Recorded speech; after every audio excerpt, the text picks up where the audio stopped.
Muy buenas noches, mi nombre es Jennifer Vega y a continuación les voy a presentar La historia secreta de Argentina, escrito por Iván Carrino y el prólogo de Federico Tesore. El índice está compuesto por 5 temas principales que son el verdadero círculo rojo, ¿por qué no fuimos a Australia?, la debacle populista, cambiamos y por último, el regreso de los charlatanes. Lo que debíamos hacer nosotros es un informe que consta de 3 partes: la introducción, el desarrollo y la conclusión. Una vez realizado el informe, teníamos que comparar nuestro análisis con el análisis de una inteligencia artificial. En mi caso, elegí ChatGPT. La introducción entre mi análisis y el de la inteligencia artificial es similar porque hablamos del estado profundo y de cómo éste ha influido en la política y en la economía de nuestro país. En mi análisis explico acerca del estado profundo, definiéndolo como la asociación híbrida de intereses políticos, empresariales y sindicales que son capaces de gobernar la Argentina sin tener que ir a elecciones ni mostrar su rostro. Entonces, ¿qué es el estado profundo?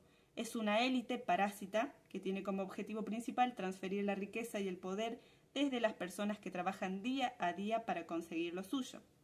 Luego hago referencia a 3 elementos fundamentales del estado profundo, que son los empresarios que no quieren competencia, los sindicatos que se oponen a la productividad y los políticos que solo miran a corto plazo.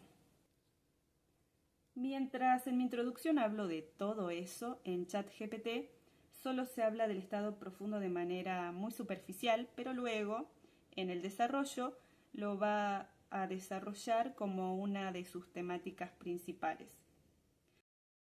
En el desarrollo, ChatGPT hace referencia a 2 personas importantes que yo no tuve en cuenta en mi análisis. Ellos son Federico Tesore, que es quien escribió el prólogo del libro La historia secreta de Argentina, y Ray Dalio, que es un importante inversor global. Otro punto que yo no tuve en cuenta en mi análisis es que el estado profundo estuvo presente a lo largo de los 200 años de la historia argentina. En el desarrollo hago una breve síntesis acerca de los 3 elementos del estado profundo. Hablo de los empresarios que no quieren competencia. Ellos usan como herramienta el proteccionismo. Este proteccionismo genera pobreza. En cambio, si se comerciaría libremente con el mundo, los ingresos reales de los consumidores nacionales crecerían. El segundo ítem son los sindicatos que se oponen a la productividad. El poder intimidatorio de los sindicatos persiguen un objetivo, que es aumentar el salario por encima de aquel que prevalecería en un mercado libre. Por último, tenemos los políticos que solo miran el corto plazo. Es común ver que los políticos utilicen estrategias populistas de corto plazo, como por ejemplo que le prometan felicidad eterna a la gente, que lancen planes de cuidado de salud, festivales gratuitos, controles de precios, etc.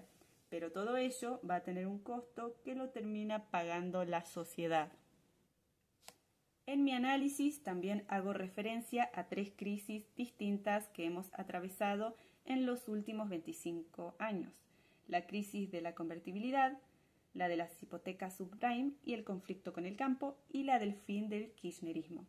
ChatGPT habla de los diferentes modelos económicos que se han implementado en Argentina y hace referencia a las políticas de control de precio, la inflación y la intervención estatal, destacando sus efectos negativos sobre la economía.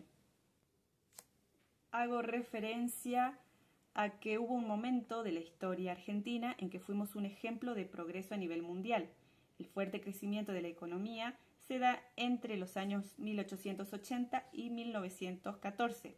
Yo nombro a una persona que ChatGPT pasó por alto, que es Chris Cisse, que habla de las claves del crecimiento australiano, que son el respeto por los derechos de la propiedad, los recursos naturales y mano de obra. Luego, en mi análisis, hablo de las semillas de la decadencia. Una de estas semillas se encuentra en la Constitución Nacional de 1853, ya que allí nos establece expresamente la propiedad privada de las riquezas del subsuelo y la otra semilla ocurrió en 1907, cuando el intendente de Buenos Aires, Carlos Torcuato de Alvear, organiza las concesiones de la empresa eléctrica Kate, a la que exige pagar un 6% sobre lo facturado y somete a aprobación comunal las tarifas a cobrar. ChatGPT dice que el libro tiene una fuerte perspectiva crítica hacia los diversos actores que manejaron el poder en Argentina, criticando tanto a los gobiernos de derecha como de izquierda.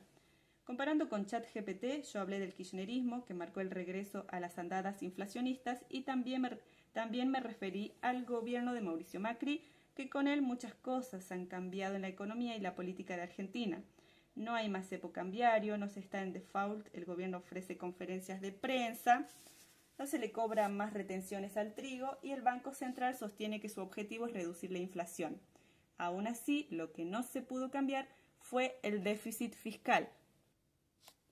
Por último, yo hago referencia a los charlatanes, que son los políticos, periodistas, intelectuales y referentes de la opinión pública que defienden posturas políticas que terminan condenándonos al fracaso. La conclusión de ChatGPT es que el documento revela una historia secreta de cómo la Argentina fue manejada por un Estado profundo que impide el verdadero desarrollo del país.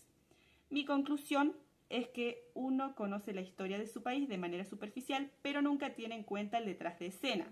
El Estado profundo prioriza sus intereses individuales a corto plazo en lugar de preocuparse por el bienestar general de Argentina.